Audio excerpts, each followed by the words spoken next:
जी, अस्सलाम वालेकुम। जैसा कि आप जानते हैं, ख़ासकर बिज़नेस कम्युनिटी इस बारे में नॉलेज रखती है कि जी पाकिस्तान में एफबीआर आजकल सेल्स टैक्स के लिए बिज़नेस कम्युनिटी को बूस्ट अप कर रही है कि भई आप पीओएस सिस्टम लगवाएं और उसको इंटीग्रेट करें एफबीआर की पैनल्स के साथ। तो इसी सिलसिला में दूसरे जैसे कस्टमर्स हैं, जो आम रिटेलर्स हैं, उनके लिए पीओएस है। उसके साथ साथ हमने एक ज्वेलरी की जो कम्युनिटी है, जो ज्वेलर्स कम्युनिटी है, उसके लिए भी हमने एक सॉफ्टवेयर बनाया है। उसका मैं थोड़ा सा आपको डेमो दूंगा, फिर वो आपके लिए ज़्यादा इजी हो जाएगा कि जी आप कैसे एफबीआर के सिस्टम के साथ इंटीग्रेट हो जाते हैं। चलिए हम स्टार्ट करते हैं। सबसे जो पहला इसका पोर्शन है वो ये है जी कि आपकी अथेंटिकेशन की, जी सॉफ्टवेयर आपका अथेंटिकेट होगा जैसे अभी वो लॉगिन के पैनल के साथ।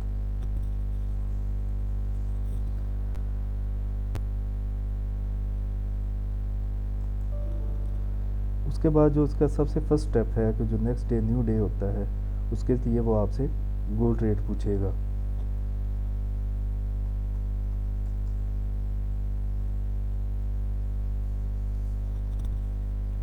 उसके बाद एक मेन पैनल आपके सामने शो हो जाता है।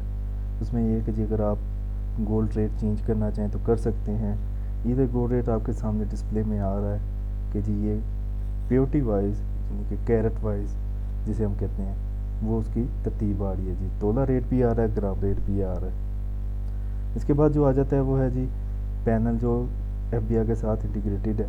वो है जी आप जो बिल बनाएंगे सेल का। सबसे पहले आपने नेट वेट देना है, फर्ज कर जो भी फर्जी सा रेट है। फिर उसके बाद आती है जी वेस्टेज, और वो आप परसेंटेज में भी दे सकते हैं, उसको पर ग्राम भी दे सकते हैं।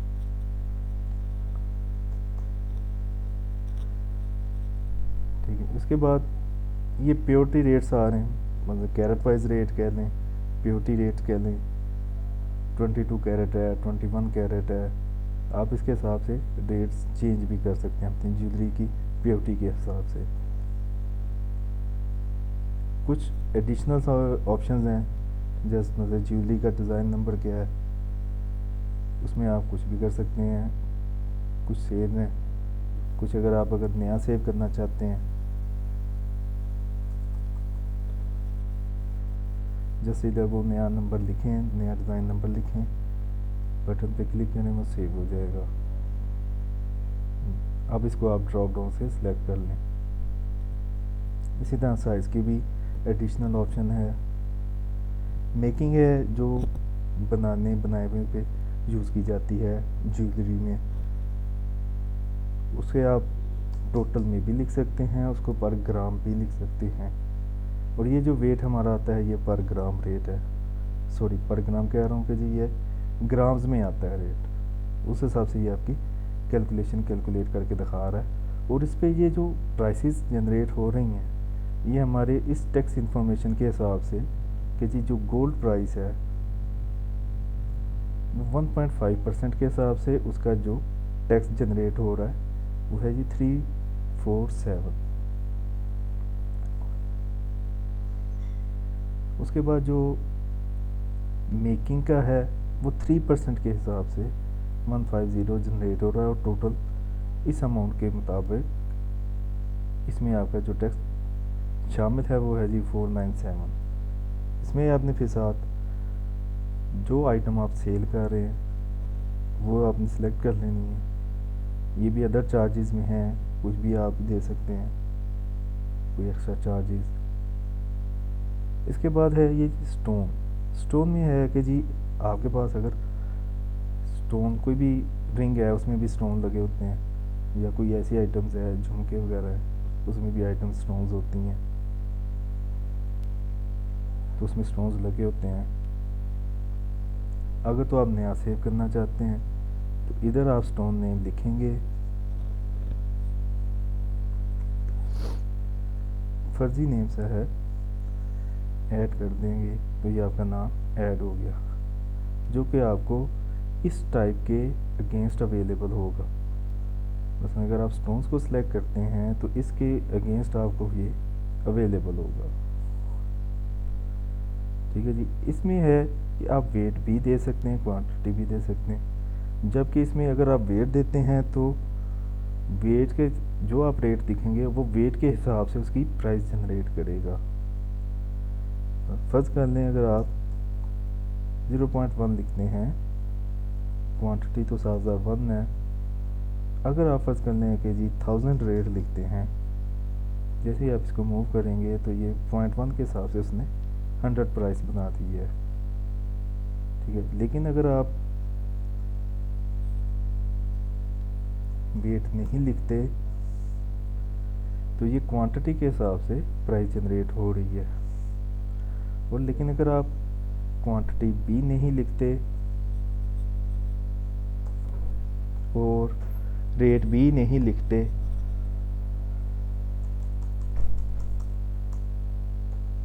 तो ये आपकी प्राइस जस्ट वो भी सेव रहेगी। तो ये 1000 रुपीज़ आप चार्जेस कर रहे हैं स्टोन्स के, उसके हिसाब से भी ये इसका 2% के हिसाब से आपका 20 रुपीज़ बन रहा है। ये एक आइटम आपने सिलेक्ट कर ली। अगर आप मल्टीपल आइटम सेव करना चाहते हैं तो जस्ट कहीं से भी आप स्टार्ट कर लें, इधर से वेट लिख लें,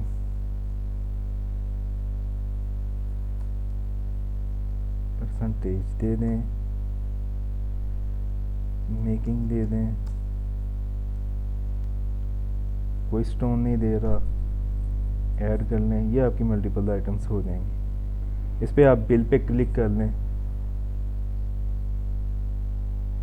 और फिर जो जिस कस्टमर को आप सेल कर रहे हैं, जो FBR की भी रिक्वायरमेंट है, उसमें आप कोई भी दे सकते हैं। ठीक है जी। हम कोई भी फर्जी सा लिख लेते हैं जो मैंने इधर ऑलरेडी सेव किया हुआ था ABC के नाम से, जो भी। अब हम आ जाते हैं इसके बिल के पैनल पे। बिल के पैनल में आपको ये कुछ चीज़ें नज़र आ रही हैं, जिसमें आपका जो शॉप में जो आपका बिल बुक चलती है उसका नंबर भी आप दे सकते हैं इधर। अगर तो आप ऑर्डर्ड वैल्यू, ऑर्डर जो सेल कर रहे हैं, जो कस्टमर ने आपको ऑर्डर दिया था कि जी आप 2-4 दिनों के बाद उसको डिलीवर कर रहे हैं, वो भी आप दे सकते हैं। ये कोई गोल्ड की प्राइस की इंफॉर्मेशन आ रही है, गोल्ड की इंफॉर्मेशन आ रही है, मेकिंग की आ रही है, स्टोन चार्जेस आ रहे हैं, और ये टोटल प्राइस आपकी जनरेट हो गई। अगर तो ये आप क्रेडिट कार्ड के ज़रिए ले रहे हैं जिसमें बैंक इन्वॉल्व हो जाता है, उसके लिए सादा सा सिस्टम रखा हुआ है कि जी अगर आप क्रेडिट पे जाते हैं तो जस्ट इसको क्रेडिट लिख दें और इसमें आप लिख दें कि जी आप कौन से बैंक का, ये तो बैंक नेम आ जाएगा,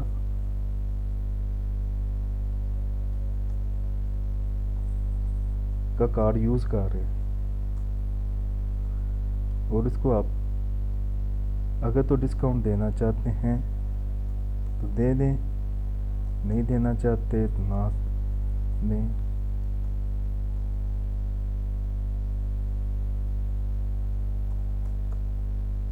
और इसको जैसे आप सेव करेंगे ये FBR के पैनल के साथ सेविंग में आ जाएगा। और ये एक आपकी बिल जनरेट हो गया जो आपको कस्टमर को प्रोवाइड करते हैं विद FBR के लोगो, QR कोड और जो आपका POS ID होता है जो FBR आपको प्रोवाइड करती है।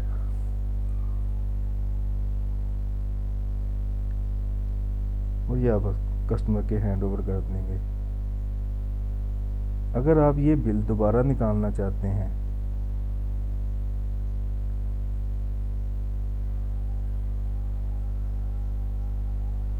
लास्ट बिल जो हमारा था वो था जी 208, जस्ट एंटर करें, वो आपका बिल सेम वो आपको दोबारा निकाल देगा। जो ये एक सिंपल सा आपने प्रोवाइड एक सॉल्यूशन प्रोवाइड किया हुआ है ज्वेलर्स के लिए POS की इंटीग्रेशन के साथ।